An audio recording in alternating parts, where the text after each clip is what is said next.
Zee 24 तास एक पाऊल पुढे। साताऱ्याचे राष्ट्रवादीचे खासदार उदयनराजे आज विरोधी पक्षांच्या नेत्यांच्या भेटीगाडी ते घेत आहेत। त्यांनी मुंबईत भाजप नेते गोपीनाथ मुंडेंची भेट घेतली, तर त्यानंतर मातोश्रीवर उद्धव ठाकरे, कृष्णकुंजवर राज ठाकरे आणि रामदास आठवले यांची त्यांनी भेट घेतली।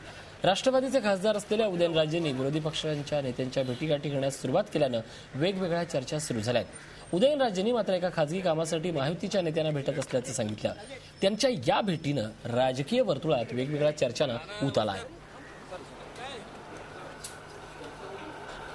काय नाही सहज सदिच्छा भेट। कसं झालं की बाळासाहेबांचं ज्यावेळेस निधन झालं त्यावेळेस आईसाहेब येऊन भेटले होते। मी परदेशात होतो त्यामुळे मला काय त्यावेळेस जमलं नाही आणि त्यानंतर उद्धवजींचं तब्येतीची प्रकृतीची चौकशी करण्याकरता बऱ्याच दिवसापासून चाललं होतं। आज उद्या त्यांची भेट घ्यावी। आज अनायशी वेळ होता, मुंबईला आलो होतो आणि त्या अनुषंगाने मी मला उचित वाटलं की त्यांना जाऊन भेटावं, गप्पा माराव्या। बाकी कुठलेही राजकीय असं काय त्याच्यात मागचं हेतू काही नाही। झी 24 तास एक पाऊल पुढे।